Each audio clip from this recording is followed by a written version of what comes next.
Ward 78 स्थित ईदगाह colony की गली नंबर 2, 3 और 4 में बरसात के दौरान जल भराव की गंभीर समस्या एक बार फिर सामने आ रही है। स्थानीय लोगों की ओर से नगर निगम आयुक्त को दिए गए ज्ञापन में बताया गया है कि हर साल बारिश में 4 से 5 फुट तक पानी घरों में भर जाता है, जिससे जनजीवन अस्त व्यस्त हो जाता है। ज्ञापन में बताया गया कि पिछले वर्ष जल भराव के कारण 2 मासूम बच्चों की मौत हो चुकी है और इस बार भी हालात फिर वही हैं। कॉलोनी में गरीब और मजदूर वर्ग की बड़ी आबादी रहती है, जिनके लिए बरसात रोजगार तक जाने में भी बाधा बन रही है। स्थानीय प्रतिनिधियों ने नगर निगम और अजमेर विकास प्राधिकरण पर उपेक्षा का आरोप लगाते हुए मांग की है कि जल्द से जल्द क्षेत्र में सीसी सड़क और पुख्ता नाले का निर्माण कराया जाए। साथ ही जल निकासी व्यवस्था को स्थायी रूप से सुधारने के लिए मौके का निरीक्षण कर कार्रवाई की जाए। निगम आयुक्त ने क्षेत्रवासियों को 2 दिन के भीतर क्षेत्र का निरीक्षण करने का आश्वासन दिया है।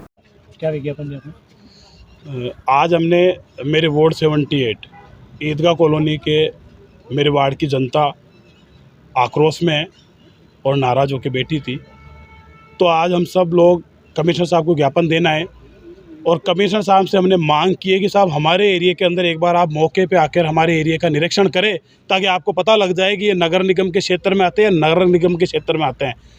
उन्होंने हमें 2 दिन का समय मांगा है कि 2 दिन आप इंतज़ार करें, 2 दिन बाद मैं आपके वार्ड का निरीक्षण करूंगा और जो आपके वार्ड की समस्या होगी उसका समाधान करेंगे। मेरे वार्ड की जनता जो है काफ़ी समय से बेहद परेशान है और सीवरेज लाइन जब से डली तो बहुत ज़्यादा दुखी हो गई। चैम्बर के अंदर से पानी आता है और ये आश्वासन देते हैं कि हम स्मार्ट सिटी का काम कर रहे हैं।